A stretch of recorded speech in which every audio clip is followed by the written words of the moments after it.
Hello students, good morning all of you and welcome again to our physics class बच्चा लोग। और बहुत दिनों के बाद हम मिल रहे हैं। आपके एग्जाम चल रहे थे तो आपने हमारी क्लासेस जरूर मिस करी होंगी।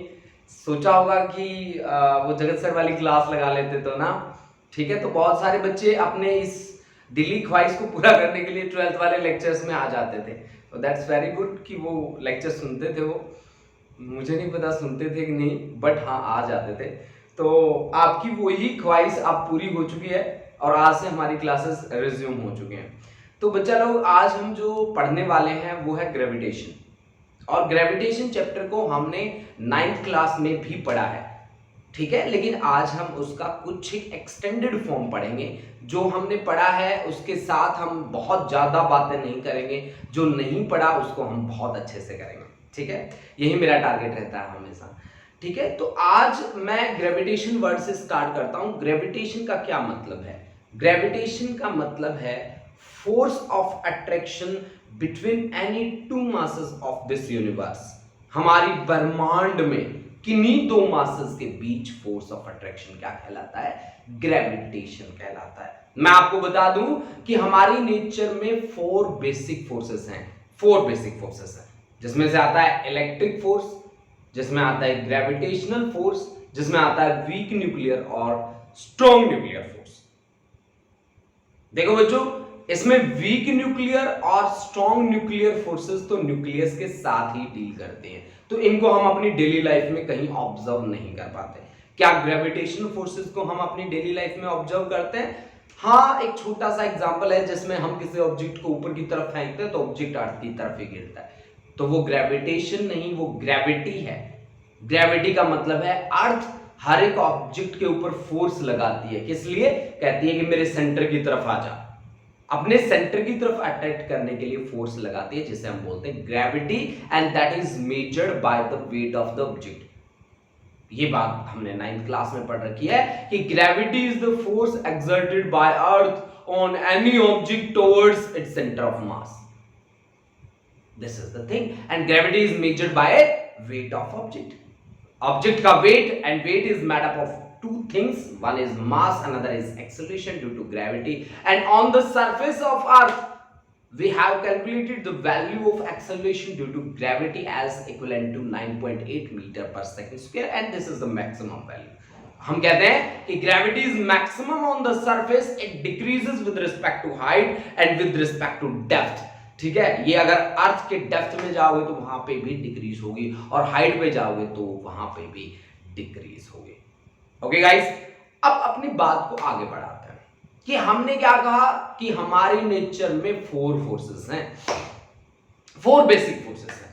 तो बेसिक फोर्सेस में हमारे पास क्या आते हैं? ग्रेविटेशन फोर्स नंबर 1, नंबर 2 पे आते हैं इलेक्ट्रिक फोर्स, नंबर 3 पे वीक न्यूक्लियर फोर्स, और नंबर 4 पे स्ट्रॉन्ग न्यूक्लियर फोर्स। अगर मैं बात करूं मेरे नेचर की सबसे तकड़ी फोर्स कौन है, तो मैं न्यूक्लियर फोर्सेस का नाम लेता हूं। स्ट्रॉन्ग न्यूक्लियर फोर्सेस जो न्यूक्लियॉन्स के बीच काम करती हैं, जो proton proton proton neutron neutron neutron के बीच काम कर सकते हैं, उनका नाम है स्ट्रॉन्ग न्यूक्लियर फोर्स। स्ट्रॉन्ग क्यों है? क्योंकि उनकी वैल्यू मैक्सिमम है। हमारी नेचर की सबसे ताकतवर जो फोर्स मानी जाती है वो है न्यूक्लियर फोर्स। लेकिन न्यूक्लियर फोर्स हम अपने डेली लाइफ में ऑब्जर्व नहीं करते। तो क्या हम ग्रेविटेशनल फोर्स और इलेक्ट्रिक फोर्स को किसको हम अपनी डेली लाइफ में एक्सपीरियंस करते हैं? मैं आपको एक सीधी सी बात बता दूं कि ग्रेविटेशनल फोर्सेस, अगर हम अपने मटेरियलिस्टिक ऑब्जेक्ट्स की बात करें, जैसे मेरी बात करूं कि मेरा वेट कितना है, मेरा वेट है 72 किलो और दूसरा 72 किलो का नजदीक खड़ा है, तो क्या फोर्स ऑफ अट्रैक्शन होगी? क्या हमने ऐसा देखा है हमारी डेली लाइफ में कि हाँ जी एक ऑब्जेक्ट दूसरे ऑब्जेक्ट को अट्रैक्ट कर रहा है? ऐसा कभी नहीं होता। क्या हम ऐसा हुआ है कि हमारे रूम में चेयर रखी हो, क्लासरूम में फील करके देखो। वैसे बहुत टाइम हो गया, आपको तो फीलिंग भी नहीं आ रही होगी क्लासरूम वाली, लेकिन फिर भी फील करके देखो क्लासरूम में आपके चेयर पड़ी हैं, टेबल पड़ी हैं, है ना। तो क्या आप सुबह जब जाते हो तो सारी इकट्ठी हुई मिलती हैं, अपने आप इकट्ठी हो जाती हैं, कॉन्सेप्ट लग जाता है न्यूटन्स लॉ ऑफ ग्रेविटेशन। ऐसा होता है, ऐसा होता है, देखा है आपने? मैंने तो नहीं देखा भाई, है ना। ऐसा नहीं होता। क्यों नहीं होता? क्योंकि वहां पे फोर्स ना के समान होती है। क्यों होती है ना के समान, इसकी भी बात मैं आपको बताऊंगा। क्यों? क्योंकि ग्रेविटेशनल कांस्टेंट की जो वैल्यू है वो बहुत ही स्मॉल है, जिसकी वैल्यू है 6.67 इंटू 10⁻⁻11, जो बहुत ही कम वैल्यू है।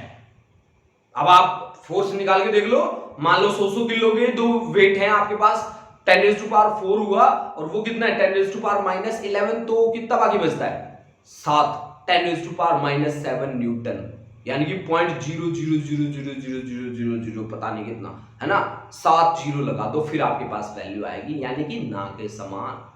यानी कि ग्रेविटेशनल फोर्सेस भी हम अपनी डेली लाइफ में एक्सपीरियंस नहीं करते। तो कौन सी फोर्स है जिनको हम अपनी डेली लाइफ में एक्सपीरियंस करते हैं? वो फोर्सेस हैं इलेक्ट्रिक फोर्सेस। हम अपनी डेली लाइफ में इलेक्ट्रिक फोर्सेस को एक्सपीरियंस करते हैं, और डोमिनेटेड जो नेचर है फोर्सेस में वो इलेक्ट्रिक फोर्सेस का ही है, यानी कि इलेक्ट्रिक फोर्स हमारी नेचर में सबसे ज्यादा ऑब्जर्व की जाने वाली फोर्सेस हैं। ठीक है, तो ये बात आप ध्यान रखें हमेशा कि हमारी नेचर में सबसे ज्यादा एक्सपीरियंस करते हैं हम इलेक्ट्रिक फोर्सेस को। ग्रेविटेशनल फोर्स हमारी नेचर की सबसे कमजोर फोर्स है, weakest forces in this nature. हाँ, इनकी खासियत है कि ये बहुत दूर दूर तक काम करती है, जैसे सूरज और चंदा के बीच फोर्स ऑफ अट्रैक्शन, चंदा मामा है ना, जैसे कि चांद तारों के बीच फोर्स ऑफ अट्रैक्शन, जैसे कि सन और अर्थ के बीच फोर्स ऑफ अट्रैक्शन। मतलब ये इतनी दूर दूर तक जाके काम कर लेता है, लेकिन ये weakest forces of our nature के अंदर आता है। चलो हम उस बात को भूल जाते हैं और भूल के न्यूटन बाबा के कॉन्सेप्ट को याद करते हैं, जिसमें वो एक पेड़ के नीचे बैठे थे, एक एप्पल उनके सर पे आके गिरा, उन्होंने एप्पल को खाने की बजाय न्यूटन्स लॉ ऑफ ग्रेविटेशन दे दिया। भाई बताओ, उसके ऊपर पूरा चैप्टर बन गया और हमारे लिए एक राम कहानी बन के खड़ी हो गई। यार ये कोई बात थोड़ी ना होती है, ये साइंटिस्ट लोग ना ऐसे ही होते हैं। अगर हम लोग वहां पे बैठे होते उस ट्री के नीचे, पेड़ के नीचे, तो क्या करते हैं, एप्पल को साफ करते पहले और बिल्कुल आराम से खा लेते, है ना, पता भी नहीं लगने देते कि एप्पल था, और खाने के बाद जो बचता है ना बाकी, उसको मारते ऐसे फेंक के, है ना। ठीक है, तो कोई कॉन्सेप्ट नहीं आता। ठीक है, अब न्यूटन ने भाई क्या किया, सोचा कि ये नीचे ही क्यों गिरा, है ना, उसने ऐसी बात सोची कि ये नीचे ही क्यों गिरा। बताओ यार, ये क्या बात सोचने वाली होती है क्या, है? लेकिन चलो, अब उसने सोच लिया, उसकी गलती का खामियाजा हमें भुगतना पड़ेगा और हमें कॉन्सेप्ट को आगे बढ़ाना पड़ेगा। Let's start the concept with Newton's law of gravitation. Very easy, very simple. ठीक है, मैं पानी की 2 घूंट पी लूं, उसके बाद स्टार्ट करते हैं। अच्छा जी, हमें स्टार्ट करना है यूनिवर्सल लॉ ऑफ ग्रेविटेशन या Newton's law of gravitation. Universal law of gravitation, universal, universal क्यों कहा गया इसको? Universal law of gravitation, law of gravitation, gravitation. देखो बच्चों, ये कहता है कि if we have 2 point masses placed some distance apart, I am taking these two as the point masses m1 and this is the center of mass। एक centre of मास को दूसरे centre of मास से मिला दो, this is mass m2 and the separation between these two is r, and masses will always attract each other with the relation, that relation is F is equal to g m1 m2 divided by r का power 2। इसका मतलब है कि force उतना ही ज्यादा होगा जितना ज्यादा मास होगा। ये बात आप ध्यान रखिए, जितना ज्यादा मास होगा उतना ही ज्यादा फोर्स होगा, और सेपरेशन जितना बढ़ेगा फोर्स उतना घटेगा। This is the concept of force of attraction between two masses, where g का वैल्यू कितना होता है, where g is equal to gravitational constant. सीधी सी बात, 9वीं क्लास में पढ़ी थी, g is gravitational constant. Gravitational constant value सभी को याद होगी, अगर याद नहीं है तो रिवाइज कर लो। 6.67 10⁻⁻11 न्यूटन मीटर स्क्वायर पर किलोग्राम स्क्वायर। यहां से देखा है भाई, फोर्स की यूनिट होती है newton, r square metre square divide by m1 m2 kilogram into kilogram, तो किलोग्राम की पावर 2, किलोग्राम का पावर। ओके गाइस, अब देखो बच्चों, मैंने आपको एक छोटी सी बात बताई थी कि क्यों हम अपनी डेली लाइफ में ऑब्जर्व नहीं कर पाते, उसका रीजन मैं बताता हूं आपको। भाई मान लो ये एक इंसान है ना, ऐसा इंसान है, ठीक है भाई, इसका वेट है दैट एक्स वर्टिकली डाउनवर्ड, इसका 72 किलो है भाई, 72 किलोग्राम, ठीक है, तो ये 72 किलो का है, ठीक है, मास मान लेते हैं, चलो कोई बात नहीं। और ये दूसरा है, ये ज्यादा हंस रहा है ना, इसका वजन 82 केजी है भाई, है ना, अप्रोक्सीमेट मान लो। अगर इनके बीच फोर्स ऑफ अट्रैक्शन निकालना हो तो 6.67 इंटू 10⁻⁻11 जी की वैल्यू, m1 की वैल्यू 72, इसकी 82 डिवाइड बाय r स्क्वायर, इनके बीच में डिस्टेंस 1 मान लो, 1 मीटर का डिस्टेंस है ना, डिस्टेंस तो बहुत कम लिया ना भाई। तो अब भी देखो आप कितनी जीरो आ सकती है यहां पे, 1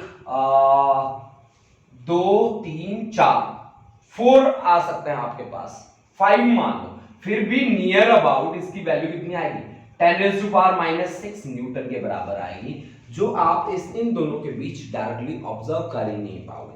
मैं आपको बता दूं कि ग्रेविटेशनल फोर्सेस वहीं मेजर होती हैं जहां ऑब्जेक्ट का मास अर्थ के कंपैरिजन में हो। अर्थ के कंपैरिजन में मासेस आते हैं, या बड़े मासेस के लिए बात करी जाती है ग्रेविटेशनल फोर्सेस की, छोटे छोटे मासेस के लिए ग्रेविटेशनल फोर्सेस की वैल्यू ना के समान होती है। This thing you have to keep in mind. Now we will move to the next. अब देखो बच्चों, हमने क्या कहा कि ये हमारे पास पॉइंट मासेस हैं m1 एंड m2, और इनको सेंटर को मिलाने वाली लाइन के अलोंग फोर्स लग रही है। तो ग्रेविटेशनल फोर्स कैसी हुई, central in nature. Central means these acts along the line joining the center of two masses, यानी कि यहां पे जो ग्रेविटेशनल फोर्स है, जो आपने ग्रेविटेशनल फोर्स लिया है उसका नेचर कैसा है, वो सेंट्रल फोर्सेस हैं भाई, central forces. Central forces means these acts along the line joining the center of two masses। अब देखो भाई बच्चों, मेरे पास ये जो वैल्यू आई है ये केवल और केवल मैग्नीट्यूड है। अगर मेरे को पूछे कि डायरेक्शन बता भाई, तो डायरेक्शन कहां, कौन किसके अलोंग लगा रहा है, इन दोनों के बीच जो लाइन है, इस लाइन के अलोंग ही फोर्स लग रही है भाई। अगर मैं आपसे पूछूं तो आप कहोगे कि सर जी फोर्स तो इन दोनों के सेंटर को मिलाने वाली लाइन के अलोंग लग रहा है। तो वेक्टर बनाने में क्या चीजें होती है, वेक्टर बनता है दो चीज से। वेक्टर बनता है एक तो मैग्नीट्यूड से, और दूसरा डायरेक्शन से। मैग्नीट्यूड और डायरेक्शन जब मिलती हैं तब बनता है क्या, वेक्टर। तो यहां पे मैग्नीट्यूड तो है, अगर डायरेक्शन को जोड़ दूं तो F क्या बन जाएगा, वेक्टर। तो Gm1 m2 divide by r square, this is magnitude. अब डायरेक्शन को कौन रिप्रेजेंट कर रहा है, line joining the centre of two masses, उसका नाम क्या है, r। और डायरेक्शन से रिप्रेजेंट करना है तो मुझे क्या करना पड़ेगा, मुझे टोपी पहना देनी है उसको। हाँ जी, टोपी पहना दो, और टोपी पहनाते इसका नाम क्या बन जाता है, यूनिट वेक्टर। तो ये है आपके पास मैग्नीट्यूड, मैग्नीट्यूड, मैग्नीट्यूड, और ये है आपके पास डायरेक्शन, क्योंकि ये यूनिट वेक्टर है। यूनिट वेक्टर वो वेक्टर होते हैं जिनकी वैल्यू होती है 1, जिनका काम होता है केवल और केवल डायरेक्शन को रिप्रेजेंट करना, केवल और केवल डायरेक्शन को रिप्रेजेंट करना। मेरी बात आप ध्यान से समझ लीजिए कि अगर मैं यहां पे r वेक्टर लिखता, ये r कौन सा डिस्टेंस है जो इन दोनों के सेंटर को मिला रहा है, अगर मैं r वेक्टर लिखता तो उसके पास दो चीजें होती है, एक होता मैग्नीट्यूड और दूसरी होती है डायरेक्शन। बच्चों बताया ना मैंने कि इस एरो को जब मैं तोड़ता हूं ना तो एक तो निकलता है ये जो length element road like shape, और एक निकलती है क्या, टोपी। तो मैंने रोड लाइक शेप इसके ऊपर रखी और टोपी इसके ऊपर रख दी, तोड़ दिया उसको। तो इसमें ये जो रोड होती है ये मैग्नीट्यूड की प्रेजेंटेशन होती है, और ये जो कैप होती है ये डायरेक्शन की प्रेजेंटेशन होती है, और इस कैप का नाम होता है unit vector that we have studied in kinematics. है ना। तो अब यहां से इस रोड वाले को सीधा लिख सकते हैं r इंटू इसको r cap, that is r vector, यानी कि r cap is equal to r vector divide by magnitude of r vector. मतलब इसके ऊपर कोई निशान नहीं है ना, कोई भी साइन नहीं है इसके ऊपर, तो इसका मतलब है this is magnitude only, this has no direction. Okay guys. अच्छा, अब यहां पे इस r कैप की वैल्यू रख दो। देखो बच्चों, आपके सामने कितना बेहतरीन कॉन्सेप्ट बन गया कि f vector is equal to g m1 m2 divide by r square into r cap. एक r कैप से मल्टीप्लाई किया और कहानी बदल गई। r कैप से मल्टीप्लाई करते ही क्या हुआ, वेक्टर बन गया, है ना, वेक्टर क्वांटिटी में कन्वर्ट हो चुका है। अब बात यहां पे खत्म तो नहीं होने वाली, आई थिंक नहीं, बात बहुत आगे तक जाएगी। अब शुरू हो चुकी है ना, बहुत आगे तक जाएगी। अब कैसे आगे तक जाएगी, चलो बढ़ते हैं अपनी बातों पे और इस कॉन्सेप्ट को कंप्लीट करते हैं। देखो कैसे, देखो बच्चों, यहां पे मैंने आर कैप की जगह पे क्या वैल्यू रख देनी है, आर कैप की जगह पे मैंने यहां पे r vector divide by magnitude of r रख देना है। तो मेरे पास कॉन्सेप्ट बनेगा G m1 m2 divide by are square, r cap की जगह पे r vector divide by magnitude of r vector, यानी कि आपके पास एफ वेक्टर की वैल्यू बन चुकी है G m1 m2 r square into r, r की क्यूब और into r vector, into r vector का सिंबल लगा रहा हूं, देख लो बहुत ही अच्छा बना रहा हूं, ठीक है, इसको ध्यान रखना भाई बच्चों, ठीक है। तो this is the vector presentation of Newton's law of gravitation और we can say universal law of gravitation. ये इसकी वेक्टर प्रेजेंटेशन है बच्चों। इसका जी का डायमेंशनल फॉर्मूला और यूनिट आप लोग लिखेंगे, that is the homework for you guys. अब मैं स्टार्टिंग जिसकी करने वाला हूं उससे पहले एक रफ इंट्रोडक्शन मैं आपको दूंगा वेक्टर्स के लिए, क्योंकि कहीं ना कहीं अब आगे मैं चलता जाऊंगा तो वेक्टर्स का बड़ा रोल रहेगा। तो वेक्टर्स, जो बच्चे नए आए हैं या जो बच्चे पुराने हैं, कोई भी, जितने भी बच्चे यहाँ पे बैठे हैं, आप लोगों के लिए एक सुनहरा मौका है, गोल्डन अपॉर्चुनिटी है कि I am going to cover again the dot and cross product of two vectors, ठीक है। एंड दिस टाइम प्लीज आप अपने आप को बहुत अच्छे से अपडेट कर लें, ठीक है, क्योंकि इसके बाद मैं यूनिवर्सल लॉ ऑफ ग्रेविटेशन को in terms of position vector रखूंगा, ठीक है, यानी कि वेक्टर प्रेजेंटेशन पे मैं बहुत अच्छा काम करने वाला हूं, ठीक है। तो स्टार्टिंग करते हैं, मैं इसको रब कर रहा हूं। हाँ जी, देखो भाई, सबसे पहले ये तो हमने, मैं आपको बता दूं कि मैं ग्रेविटेशन के साथ डील कर रहा हूं और मैंने अब तक पढ़ा है न्यूटन्स लॉ ऑफ ग्रेविटेशन और उसकी वेक्टर फॉर्म को भी पढ़ा है। तो क्या अगर हम बहुत सारे मासेस इकट्ठे इकट्ठे रख दें तो कैसा होगा, अगर मान लो मैं उसी पे बेस होकर एग्जांपल ले रहा हूं, एक मैं कह रहा हूं कि मेरे पास ये एक मासिव ऑब्जेक्ट है, ये पूरा, इसको हमने मासेस में तोड़ दिया कि m1 m2 m3 m4, इस तरह से हमने रिजॉल्व कर लिया इसको, m4 सॉरी, मास है m4। तो अगर मुझे किसी मास m2 पे फोर्स लगाना हो तो मैं क्या करूंगा, there is a superposition principle. Superposition principle क्या कहता है कि resultant will be the sum of superposition principal.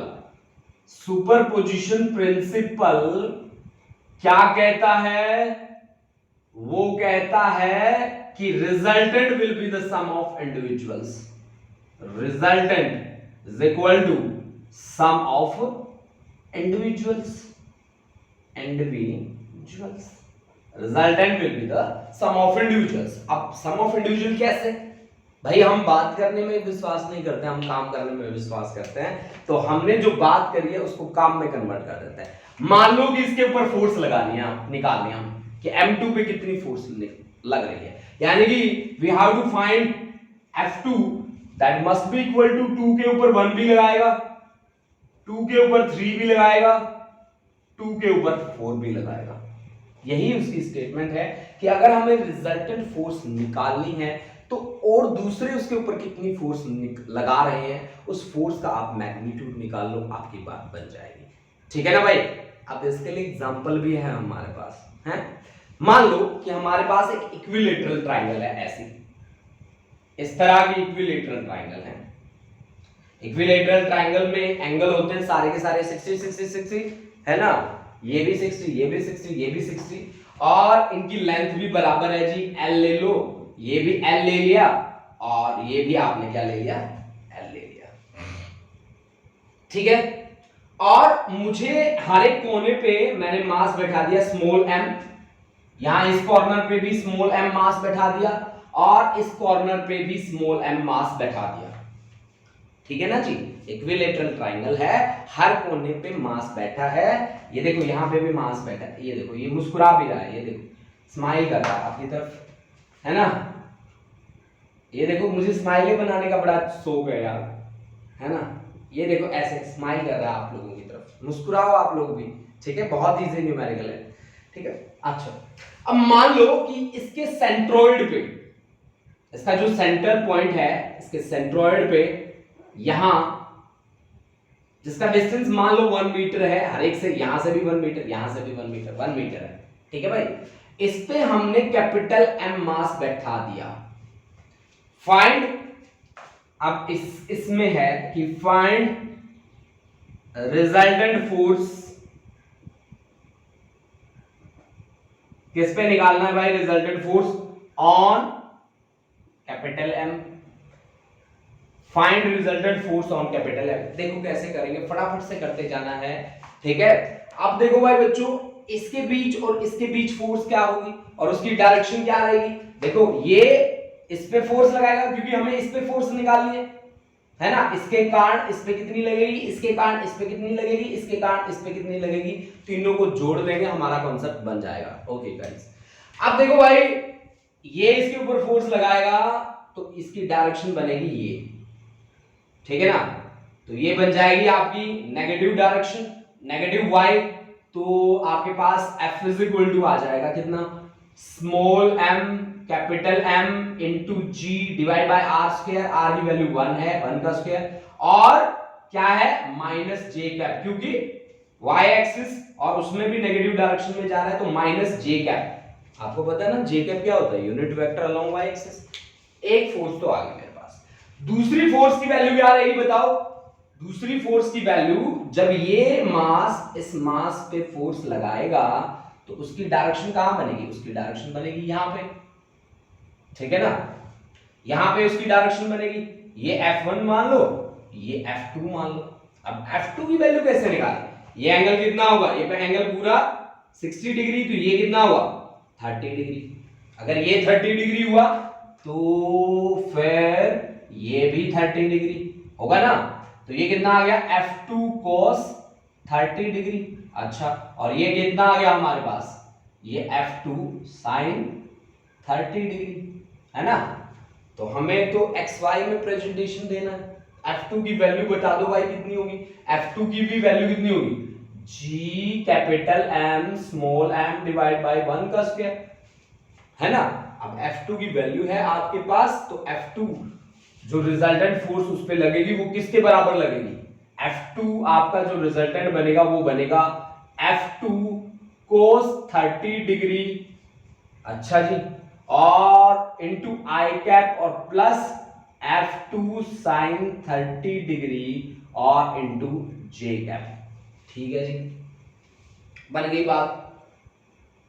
मान लीजिए बात F2 की वैल्यू भी हमने निकाल दी, F2 की वैल्यू रख देंगे, कोई बात नहीं, वो काम हम कर लेंगे। ठीक है, अब देखो ये मास तो बेचारा बैठा बैठा मुस्कुराई रहा है, जब से इसका तो कोई काम ही नहीं हुआ भाई, क्यों नहीं हुआ, अभी करवा देते हैं इससे भी कुछ ना कुछ।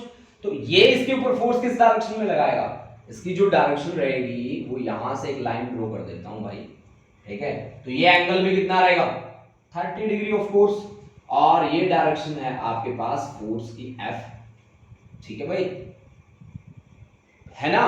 तो अब यहां से अगर हम रिजॉल्व करना चाहें इसको, तो हमारे पास बनेगा क्या, एक कंपोनेंट तो इधर आ जाएगा और एक कंपोनेंट उधर चला जाएगा। तो ये आ गया आपके पास ये एंगल और ये एंगल बराबर रहेंगे 30 डिग्री 30 डिग्री।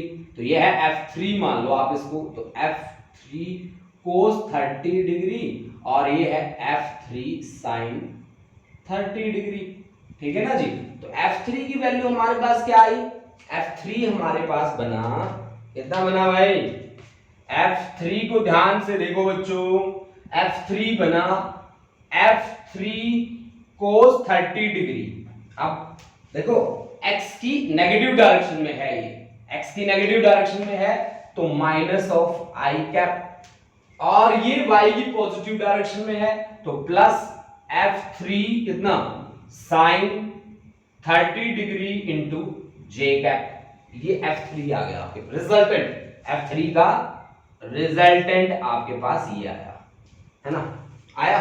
अब सुपरपोजिशन प्रिंसिपल क्या कहता है, सुपरपोजिशन प्रिंसिपल कहता है कि रिजल्टेंट अगर निकालना तो सभी को जोड़ दो। अब सभी कौन है, एक तो ये बैठा इसको जोड़ना पड़ेगा, एक ये बैठा इसको जोड़ना पड़ेगा, तो मेरे पास रिजल्टेंट फोर्स आएगा।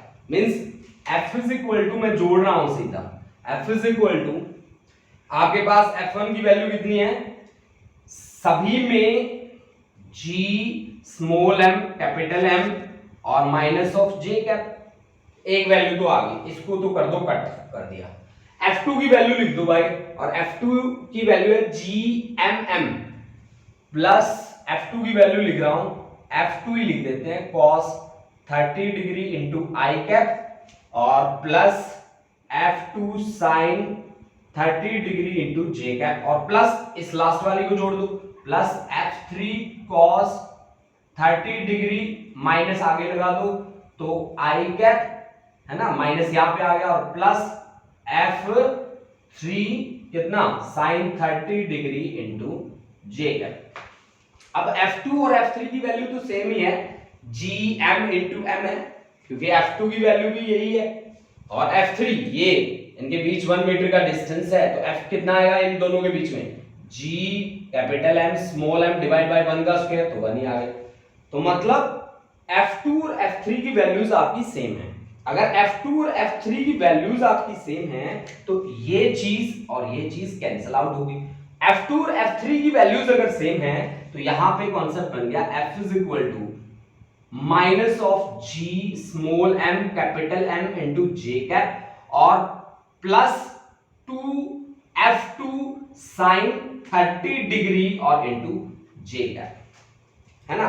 अब F2 की वैल्यू भी आप रख दोगे, रखो फिर F2 की वैल्यू रखो भाई, यहां सॉल्व कर रहा हूं बच्चों, तो आपके पास F is equal to minus of GM small m into J cap plus 2F2 की वैल्यू है GM इंटू M, ठीक है जी, और साइन 30 डिग्री की वैल्यू होती है 1/2 और आगे लगा है जे कैप 1/2 और ये माइनस ये प्लस, तो ये कितना हो गया 0। यानी कि जब से हमने जो तांडव कर रखा था ना उसका रिजल्ट भाई 0 आया है, ठीक है। This is the one of the important question, ठीक है। ये एक अच्छा क्वेश्चन है जिसको आप अगर आपने दिल से समझा है मेरे साथ साथ तो फिर ये आपके कॉन्सेप्ट में बड़ा ही परिवर्तन लाने वाला है। तो कितने बच्चों को समझ में आया ये, please go to the comment box and tell me. अच्छा, जो बच्चे अब लास्ट में लाइव आए थे वो है विषम रायत, प्रियांचल, हर्षित जैन। हाँ जी, कितने बच्चों को समझ में आया, प्लीज फटाफट go to the comment box and please tell me. Romika, Mahak, Harmandeep Kaur, Gurleen कालकट, सलोनी सलारिया, खुशदीप कौर, पलविंदर सिंह, ईशान किशोर, ठीक है, एक बार रिपीट कर देंगे कोई बात नहीं। अमरवीर कौर, जसलीन, तरनप्रीत कौर, अंशु पठानिया, अंशिका जारयाल, सुखलीन कौर, अनमोल ठाकुर, वंशिका संस्कृति, अमनप्रीत कौर, दविंदर सिंह, विषम रायत,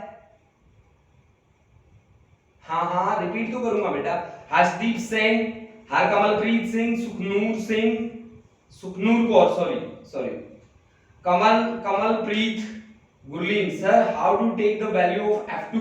अच्छा ठीक है बेटा, बताता हूं। हरमनप्रीत सिंह, ठीक है, हरमनप्रीत सिंह, बिल्कुल, बहुत बढ़िया, बहुत ही बढ़िया, शाबाश। शाबाश, यानी कि सभी बच्चों को लगभग समझ में आ गया है। अब थोड़ा बहुत रिवीजन मैं आपको दे देता हूं। देखो देखो बच्चों, जब ये मास इस मास पे फोर्स लगाएगा तो इसकी डायरेक्शन कौन सी बनेगी? ये बनेगी। मेरे को ये फोर्स है ना, यही फोर्स है जो इन दोनों मासेस के बीच है, दोनों में सेपरेशन है 1 मीटर का, तो फोर्स बनता है F = Gm × m बनता है। अब इस फोर्स को मेरे को वेक्टर की फॉर्म में लिखना है, लेकिन ये फोर्स तो इंक्लाइंड है प्लेन के अंदर। अब मैंने इसका ये कंपोनेंट बनाया और ये कंपोनेंट बनाया और इसको रिजल्टेंट हमने बना दिया। क्या? इसका ये एंगल 30 बनेगा, क्योंकि ये एंगल कितना है? 30 डिग्री है। समझ रहे हैं आप लोग? ये एंगल 30 बनेगा। कैसे? कि भाई एक लाइन है ऐसी टेढ़ी लाइन ऐसी, यहां पे ये एंगल जितना होगा 30 डिग्री, तो ये एंगल भी उतना ही होगा, कितना? 30 degree. This is the way that you have studied I think in 8th 9th 10th, ठीक है ना, कैसे एंगल इक्वल होता है। ठीक है, अच्छा ये 30 डिग्री अगर हुआ तो एंगल के साथ वाले को cos कंपोनेंट मिलता है, तो F3 cos 30, और इसका परपेंडिकुलर जो रहेगा वो रहेगा sin, जिसके साथ एंगल नहीं होता उसको मिलता है sin। तो ये बन गया एक cos एक sin। cos किस एक्सिस के अलोंग है? x axis. ये कौन सी एक्सिस होती है? x एक्सिस, है ना। ये वाली कौन सी एक्सिस है भाई? x axis. x एक्सिस के अलोंग यूनिट वेक्टर का नाम क्या होता है? i cap. अब ये x की कौन सी डायरेक्शन है? Negative, so I have used -i cap. और ये y की कौन सी डायरेक्शन है? पॉजिटिव, तो पॉजिटिव है तो +j कैप। यानी कि मैंने F3 का जब रिजल्टेंट लिखा तो cos के साथ -i कैप और sin के साथ +j कैप। अच्छा ठीक है, एक फोर्स आपको समझ में आ गई। दूसरी फोर्स एक डायरेक्ट थी कि ये m है, यहां पे ये कैपिटल M है, ये इस पे फोर्स लगा रहा है। This is the direction of force, जिसकी वैल्यू क्या बनती है? नीचे की तरफ जा रहा हूं मैं। नीचे की तरफ कौन सी एक्सिस के along? Vertical axis. Vertical axis कौन सी? y axis. y एक्सिस के along -j cap. This is the unit vector, this is the magnitude, this is the direction. Magnitude और डायरेक्शन मिलते हैं तो क्या बनता है? वेक्टर बनता है भाई। इसी तरह से जब ये मास इस मास को धक्का मारेगा तो किस डायरेक्शन में? इस डायरेक्शन में। This is the direction of F2। F2 की वैल्यू निकाल लो तो F2 कितना होगा? mg डिवाइड बाय 1 का स्क्वायर, तो 1 ही आ गया, तो यही F2 होगा। मतलब फोर्स तो बराबर है तीनों के तीनों, लेकिन तीनों के तीनों फिर ये इस प्लेन में लाई करता है, इसको तोड़ना पड़ेगा। ये एंगल 30 डिग्री है, क्यों? क्योंकि इक्विलैटरल ट्रायंगल है, बीच में से कट करके जा रहे हैं तो 30 बनेगा, तो 30 डिग्री है तो ये एंगल भी 30, जिसके साथ एंगल उसको cos कंपोनेंट, बाकी जो बचा वो sin, है ना। अब ये भी पॉजिटिव x डायरेक्शन में है, ये भी पॉजिटिव y डायरेक्शन में है, तो दोनों प्लस, तो F2 की वैल्यू क्या है? F2 cos 30। This is the magnitude of force along x axis. Magnitude को डायरेक्शन से मल्टीप्लाई कर दो, क्या बना? Force plus F2 sin 30 degree into j cap. अब एक ये वाली फोर्स, एक ये वाली फोर्स और एक ये वाली फोर्स, तीनों को जोड़ दो, रिजल्ट आ गया आपका। बस this is the thing that we have to understand, है ना। हमें जो समझना है ना वो बात यही थी। आई थिंक सभी बच्चों को क्लियर हो गया होगा। अगर नहीं हुआ तो भी आपको पता है मैं ऐसे पीछा नहीं छोड़ूंगा, मैं कोई एक न्यूमेरिकल से काम नहीं चलाऊंगा, बहुत सारे न्यूमेरिकल हमें करने। अच्छा अब हम क्या बात कर रहे थे कि हमने कहा आपको कि हम आपको वेक्टर के बारे में जरूर बताएंगे। ऑफ कोर्स हमें बताना ही पड़ेगा वेक्टर के बारे में, क्योंकि जब तक हम वेक्टर के बारे में बात नहीं करते तब तक हमारा कॉन्सेप्ट भी नहीं बनता, ठीक है। देखो भाई बच्चों, वेक्टर के बारे में बात करने का तो हक बनता है हमारा। यहां कितने बच्चे हैं कमेंट बॉक्स में जाइए और मुझे बताइए कि डॉट और क्रॉस प्रोडक्ट के रूल बताने की मेरे को जरूरत है। जिनको जरूरत है वेक्टर के रिवीजन की वो लिखे भेज दो कि रिवीजन इज नीडेड, जरूरत है। कमेंट बॉक्स में बता दो, ताकि ऐसा ना हो कि आप सभी बच्चों को टिप्स पे आते हो वो चीजें और मैं आपका टाइम वेस्ट करूं। डॉट और क्रॉस प्रोडक्ट की रिवीजन की कितने बच्चों को जरूरत है? Please go to the comment section and tell me, ठीक है। दिल से बता दो, कोई बात नहीं है। मैं भी जब 11th क्लास में था तो मैं तो खैर आप लोगों से डफर था, ठीक है, आप तो काफी इंटेलिजेंट हो। चलो बताओ फटाफट, बोर्ड साफ करते करते देख लेता हूं मैं कमेंट बॉक्स। अरे यार मैंने अपनी स्माइल मिटा दिया। हाँ जी बताओ भाई। Revision is required, very good. Revision is needed. Romika, Anshu Pathania एक बार रिवाइज करा दो। ईशान, पाहुल,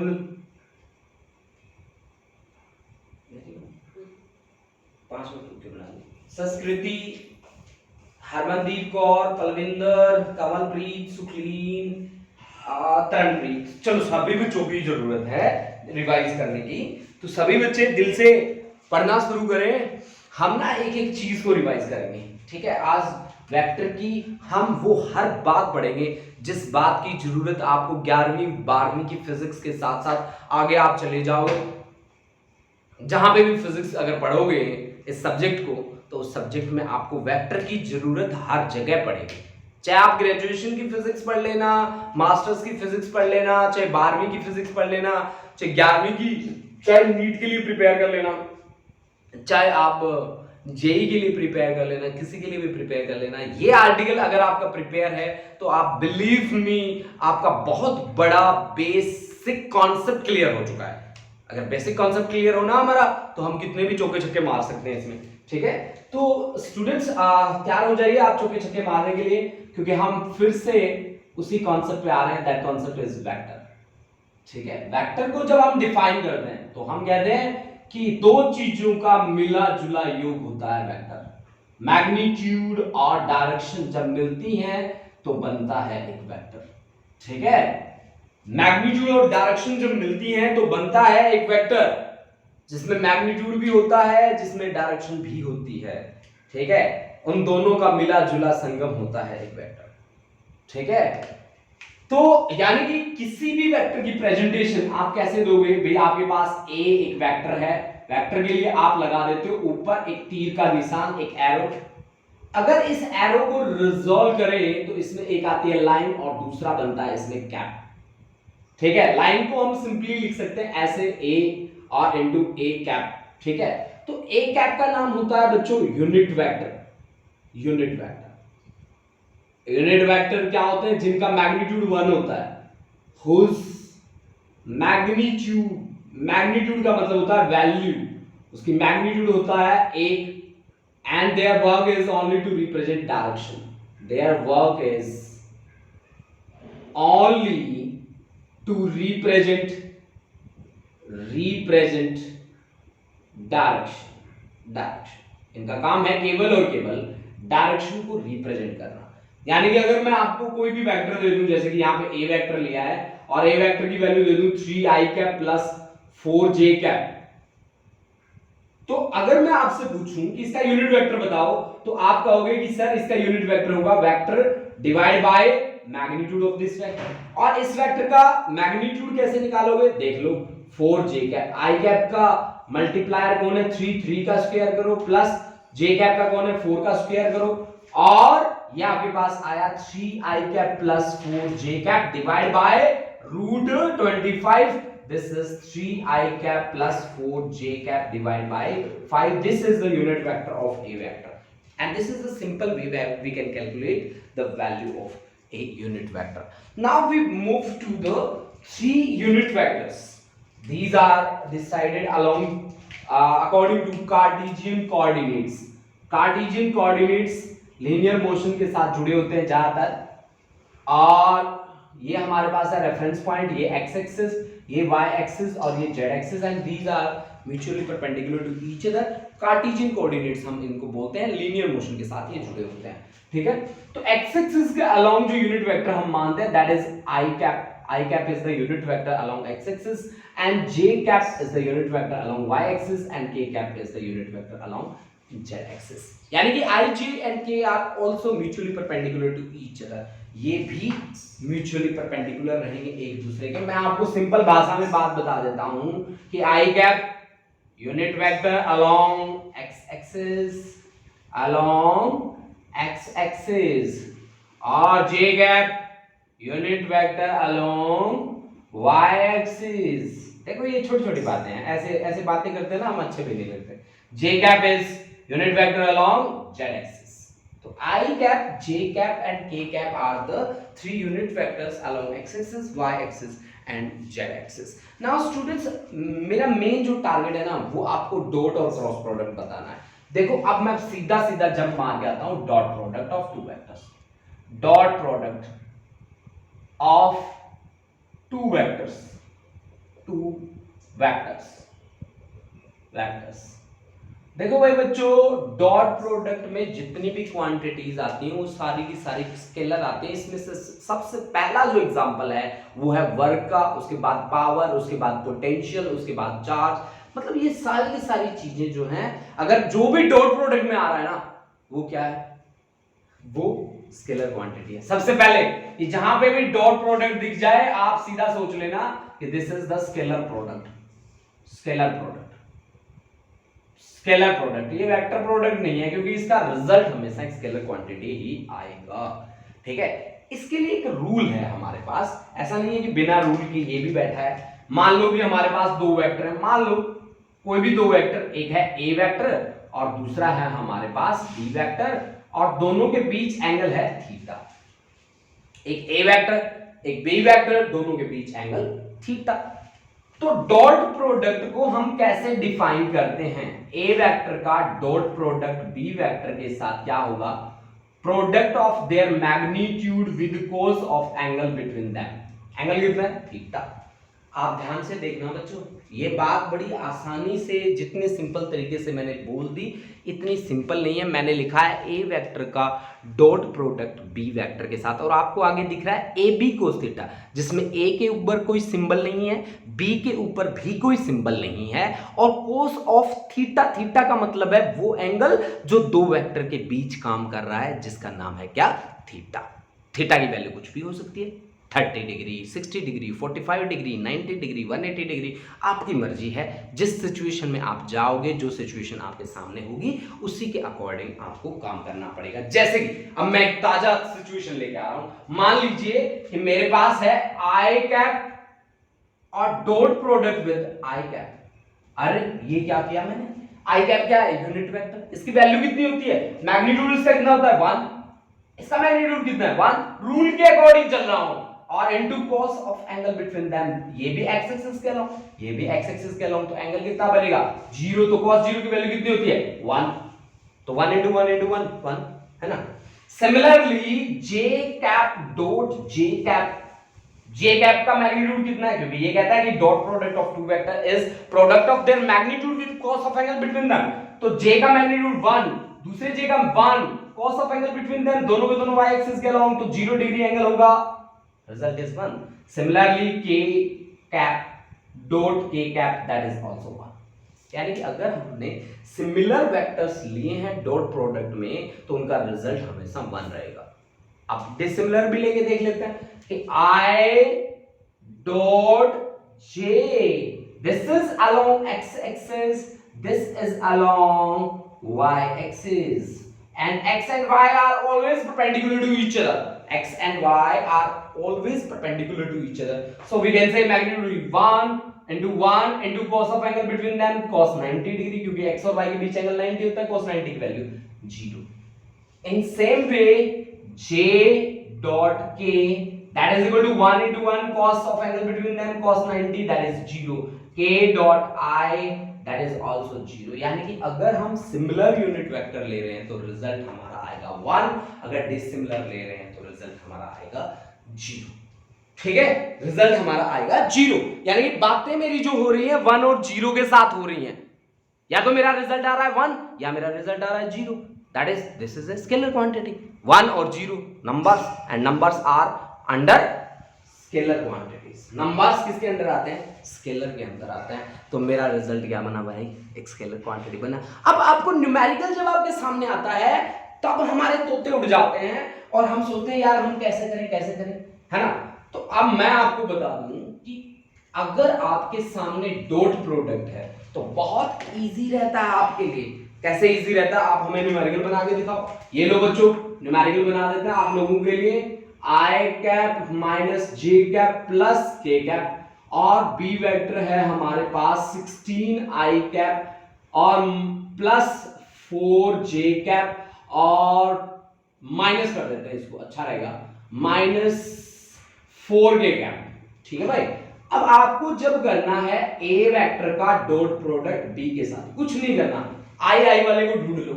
आई का कोएफिशिएंट कितना है 1, यहां पे कितना है 16, तो 16 × 1, और यहां आई का कोएफिशिएंट कितना है -1, यहां कितना है +4, +4 × -1 तो -4, 16 × 1 16।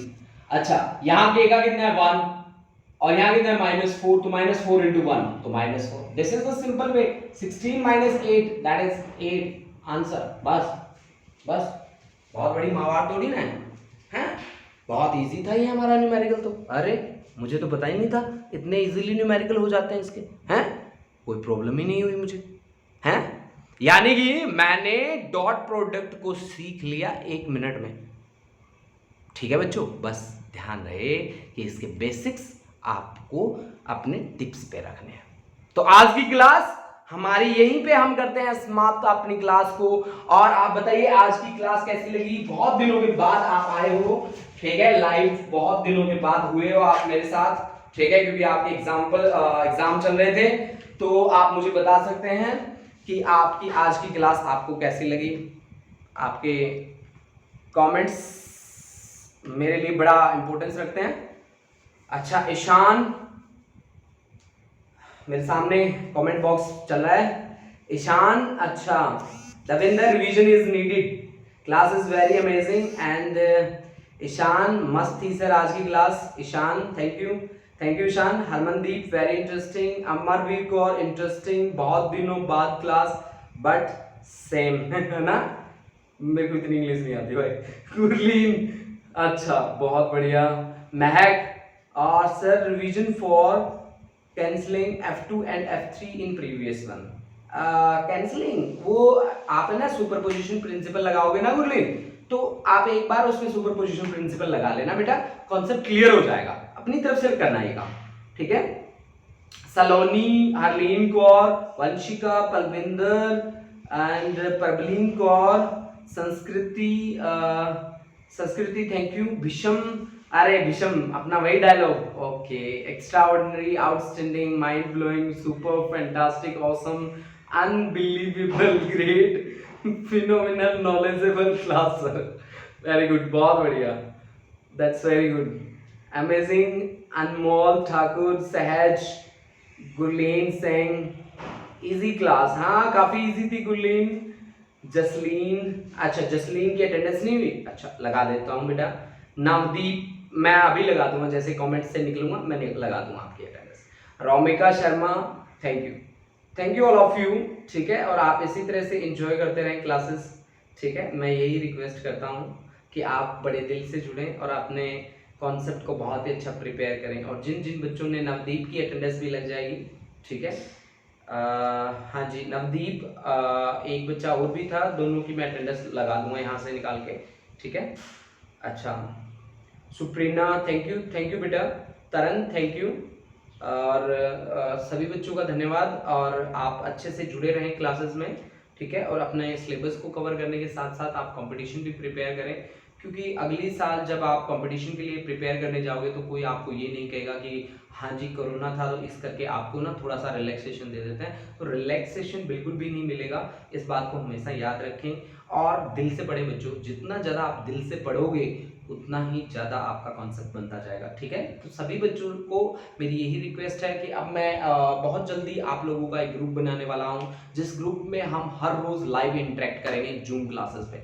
मैंने अपने जूम को अनलिमिटेड कर लिया है, तो उन जूम क्लासेस पे हम हर रोज आपस में बात करेंगे। मैं आप में से कुछ एक ऐसे बच्चे निकालूंगा जिनका रिजल्ट बहुत ही तगड़ा बनेगा, ठीक है। और वो जो तगड़ा रिजल्ट मैं बनाऊंगा, मैं आपका लाइव टेस्ट लूंगा। लाइव टेस्ट का मतलब होगा कि जूम पे आपकी वीडियो ऑन होगी और आप वीडियो के चलते चलते टेस्ट करेंगे, यानी कि आप वहां पे चीटिंग नहीं कर सकते, ठीक है। तो ऐसे टेस्ट मैं लूंगा, उस टेस्ट के बाद मैं आपका एक ग्रुप बनाऊंगा और उस ग्रुप के बाद हम कुछ हटके काम करना शुरू करेंगे, क्योंकि अब हमारी क्लासेस दोबारा से रिज्यूम हुई है तो थोड़ा सा टाइम लगेगा। तो थैंक यू बच्चों, थैंक यू, मैं आपका ज़्यादा टाइम वेस्ट नहीं करता और मिलते हैं कल नेक्स्ट क्लास में, ठीक है। थैंक यू बच्चों।